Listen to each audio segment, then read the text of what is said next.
This is Wendy Walker. Welcome to my virtual book tour for the paperback edition of The Night Before.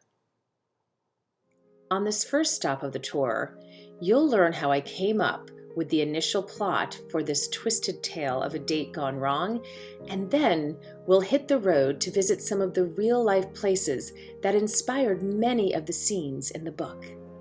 With every one of my novels, it is my goal to accomplish two things.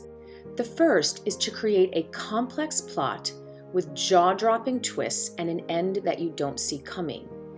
But I also believe that a truly unforgettable psychological thriller should make you feel something that you don't normally feel in your everyday life. I came up with the concept for The Night Before after hearing so many stories about deception in internet dating and the emotional fallout that came from that deception, including frustration, a profound sense of injustice, and even rage. The Night Before is about two sisters, Laura, who goes missing after being on an internet date, and Rosie, who searches for her the next day. Now, much of the plot reaches back into their childhood, so let's go take a look at the street where Laura and Rosie grew up. So this is actually the street where I grew up with my older sister. And when I was writing The Night Before, this is the street that I always envisioned when I was writing about the childhood of Rosie and Laura. Gabe also lived here, and Rosie's husband Joe as well. And they all seemed to have a perfectly normal and idyllic childhood. But for some reason, Laura was always filled with rage. So much so that her mother used to say that she was born with fists for hands. Children aren't born angry, so what caused all of this rage inside of Laura? Well, that's one of the best plot twists in the book, so I can't tell you. What I can tell you is that Laura's issues with rage continued even as she became an adult woman, and they caused her to make a lot of bad choices involving men. When we first meet Laura, she's left her entire life behind in New York City to move back to her hometown and live with Rosie and Joe. Laura's told everyone that she's had a bad breakup and that she wants to make a new start. She goes on a dating website and she meets the man on a street like this one.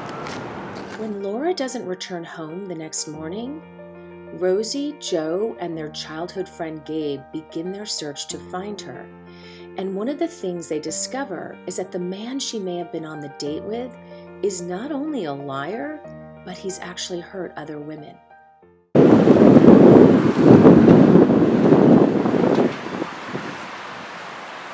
So I wrote this story in a split time frame, so you get to be with Laura on her date hour by hour, all the while knowing that something is about to go very wrong. But you also get to be with Rosie the next morning as she begins a desperate search to find her sister. This is the bar where Laura and her date stop to have a drink, and it's also the last place that Laura's cell phone left a signal. Remember that part about Laura being an angry child? Well, there was an incident years ago that ended in violence and cast a very dark light on the extent of Laura's rage. This is the wooded area where I imagine that violent incident took place years ago. A teenage boy was found dead after leaving a high school party, and Laura was found standing over his body. As Rosie reflects more on that night and also on the rage that's always lived inside her sister, she begins to worry less about what this man might have done to her than what Laura might have done to this man. It's that twist that turns the theme of the damsel in distress on its head and makes The Night Before an intricate and unexpected puzzle. I hope you enjoyed this first stop on my virtual book tour.